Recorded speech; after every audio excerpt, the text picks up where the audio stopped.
Good evening, Miss Clinton.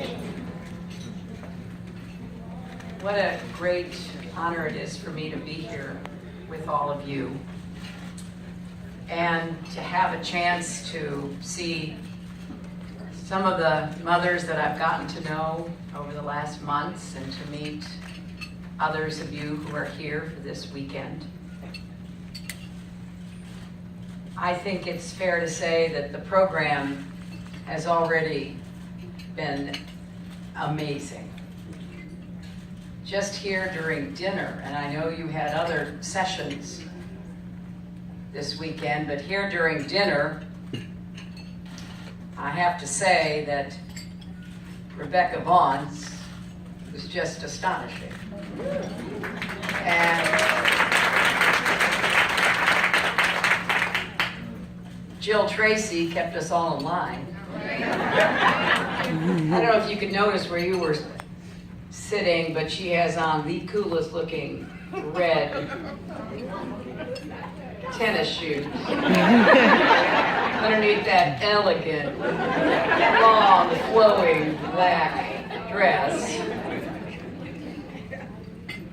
And Queen Thompson Brown spoke to our hearts.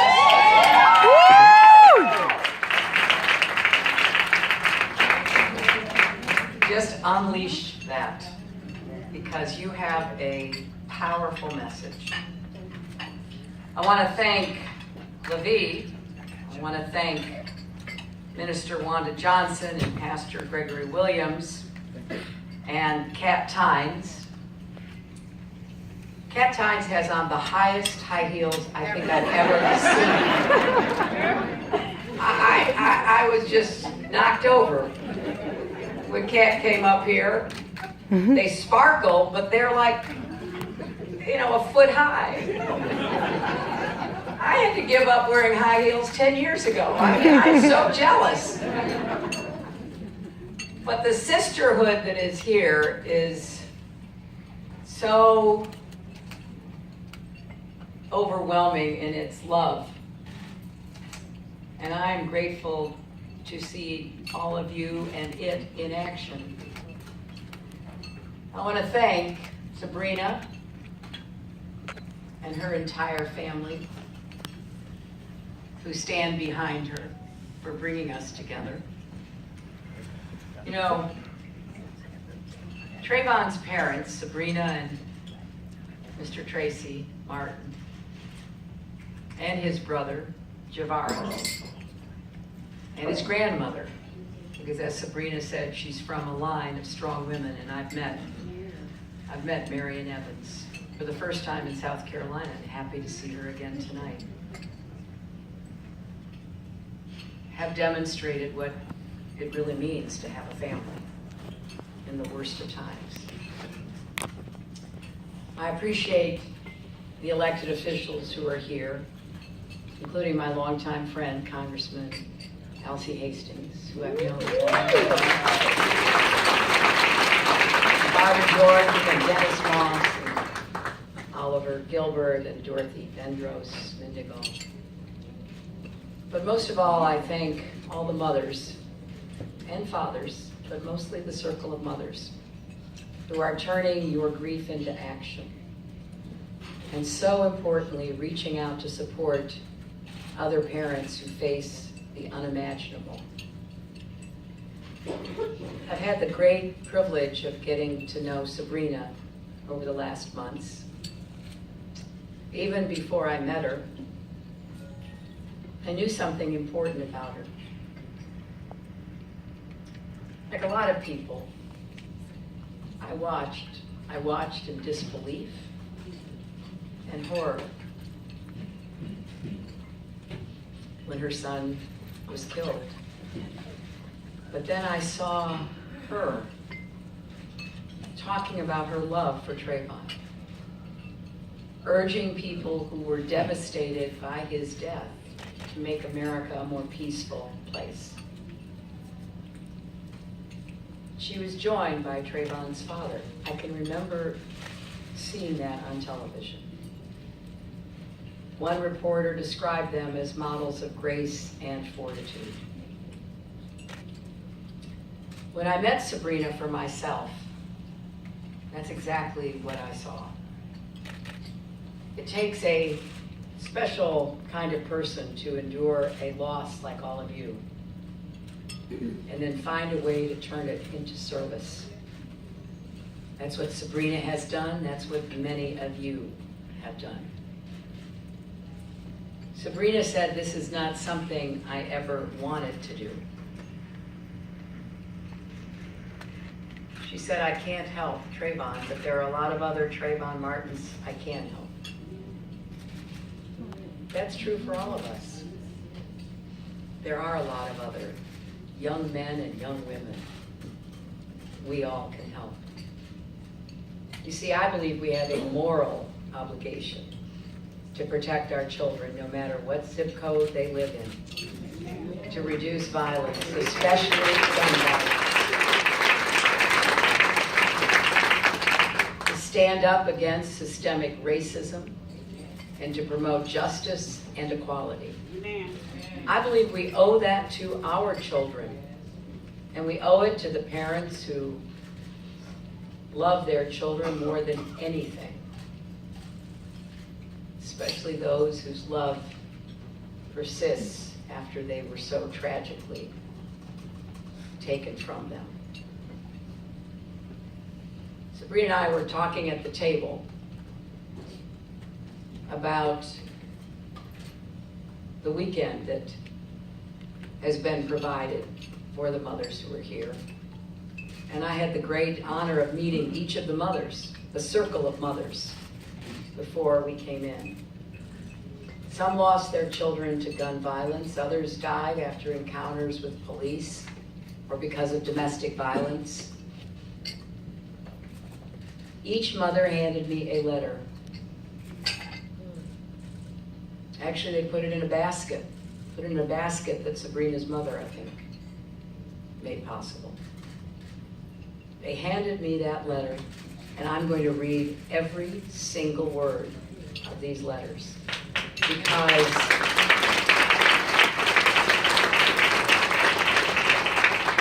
each of the mothers is telling us something that we all need to hear, not just about their tragedies, but about our country. Something is wrong when so many young people just starting their lives are dying. Something is wrong when so many Americans have reason to believe that our country doesn't consider their children as precious and worthy of protection as other children because of the color of their skins. Something is wrong when so many parents live in fear that their child will be hurt or killed just for being a young black man in a hooded sweatshirt like Trayvon, or listening to music in a car like Jordan Davis, whose mother Lucy is here, or for standing in a park with her friends like Adia Pendleton, whose mother Cleo is here, or simply going to first grade like Ben Wheeler's mother knows, a student at Sandy Hook Elementary School. Ben's mother Francine is here too.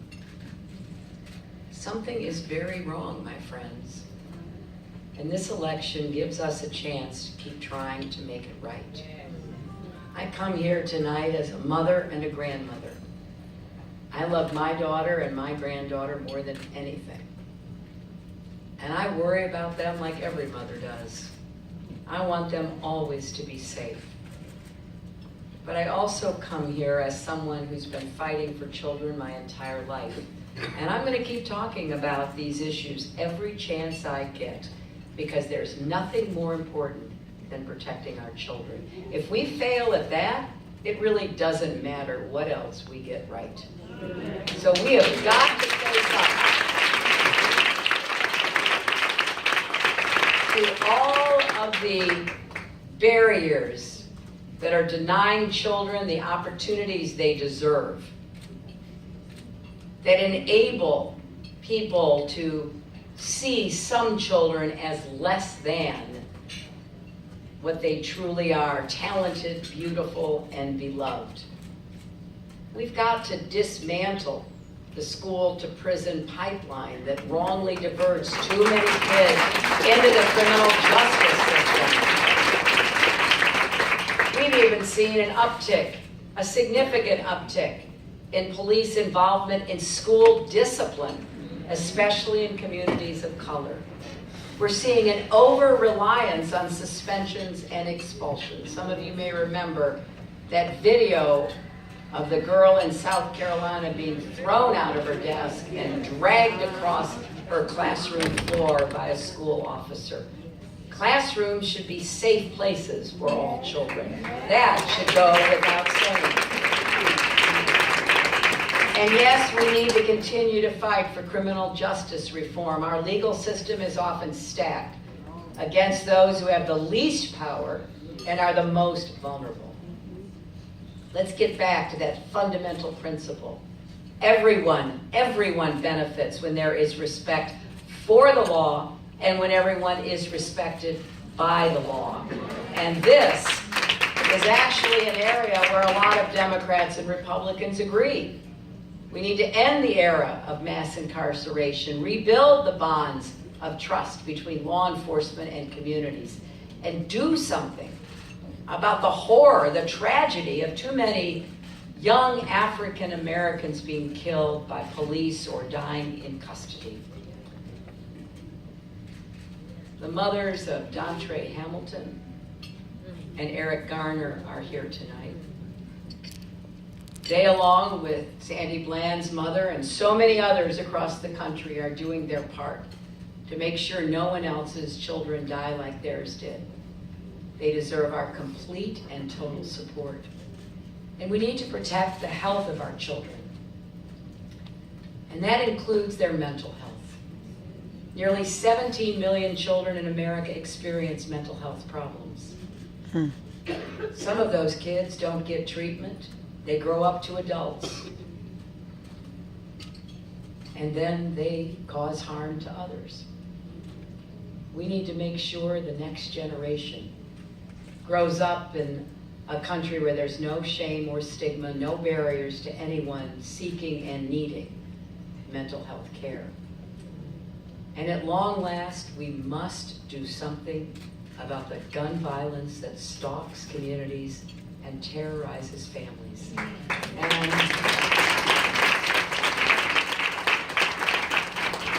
this is on the minds of every one of us here tonight, as we remember all of the young people who have been lost.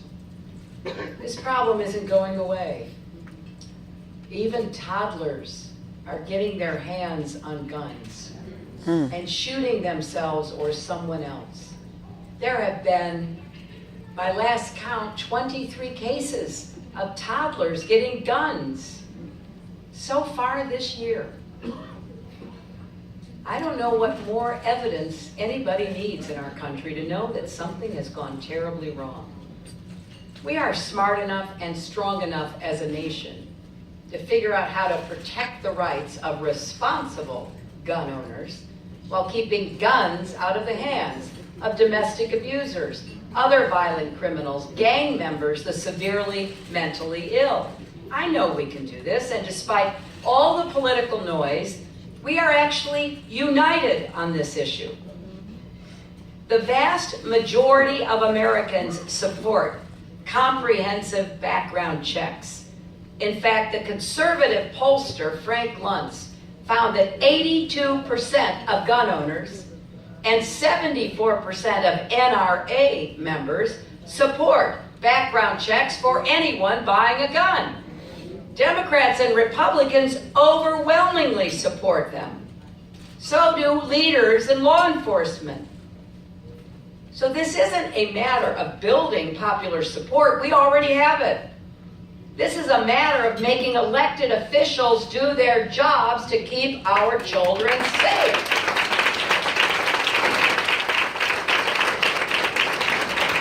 Now, we know the gun lobby is powerful. I believe it's the most powerful lobby in Washington.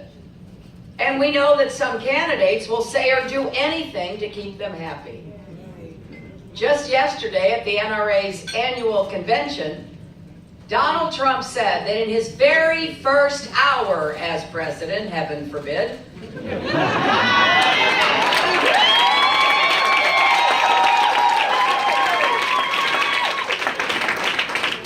he would overturn President Obama's actions to strengthen background checks. Remember, President Obama took those steps after the massacres at Mother Emanuel in Charleston and Sandy Hook Elementary in Newtown, Connecticut. Then Mr. Trump went further. He said that also on his first day in office, he'd mandate that every school in America allow guns in classrooms. That bitch Every crazy. school, he said. That bitch crazy. That idea isn't just way out there, it's dangerous. 33,000 people die from guns every year. Nearly 3,000 children and teenagers among them. Parents, teachers, and schools should have the right to keep guns out of classrooms. Just like Donald Trump does at many of his hotels, by the way. This is someone running to be president of the United States of America, a country facing a gun violence epidemic, and he's talking about more guns in our schools. He's talking about more hatred and division in our streets, even about more nuclear weapons in the world. That's no way to keep us safe. If you want to imagine what Trump's America will look like, picture more kids at risk of violence and bigotry. Picture more anger and fear. Ask any of the mothers here tonight if they want to live in that kind of America. Enough is enough. Unlike Donald Trump, I will not pander to the gun lobby, and we will not be silent, and we will not be intimidated. As long as children anywhere are being killed by gun violence, we will keep fighting for our kids because they deserve a president who stands up for them and stands with the mothers here. Their lives are valuable.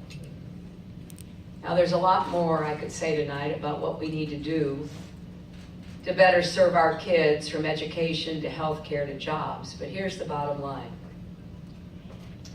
Anyone asking for your vote owes it to you to fully grapple with the real challenges facing our families and communities. We owe it to you to listen and come up with solutions, not scapegoats, solutions that would make a difference in your children's lives. And to the mothers and fathers who have lost children, we owe you our love, our support, our gratitude, and our promise that we will carry the memories of your sons and daughters in our hearts every day, just like you do. One of the best experiences of this campaign for me has been getting to know mothers of the movement, Sabrina and so many of the other women here tonight.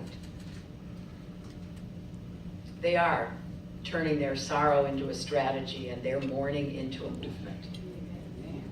I've had the opportunity to sit and listen as they talk about their kids and their families. And I've seen how you gain strength from each other. That's why tomorrow, I hope you will take what you have gotten here this weekend back to your communities, to your families, to your loved ones. Because it really does take a village. It takes a village to raise a child, to protect a child, to mourn a child, and to honor a child. So we've got to stand together and lift each other up and draw strength from each other. You know, running for president's hard. I gotta tell you.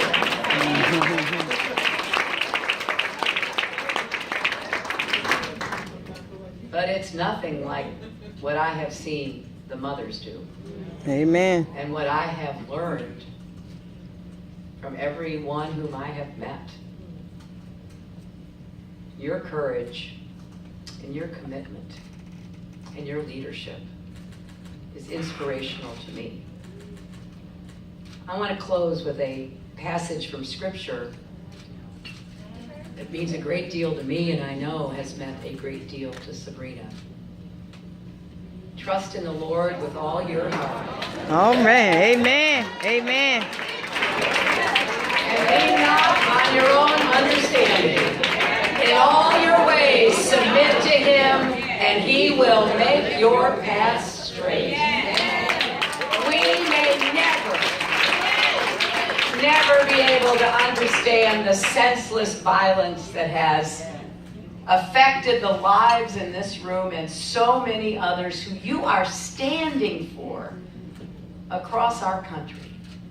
But there is a path ahead of us. There is work for us to do. And it is up to us to do that work and to walk that path with trust that progress is possible. With love for all our children, no matter their race or background. And with the memory of those we've lost, lighting our way toward the future every child in this country deserves. I am here tonight to say thank you to this circle of mothers. And to say God bless you all, and God bless your families. Thank you so very much.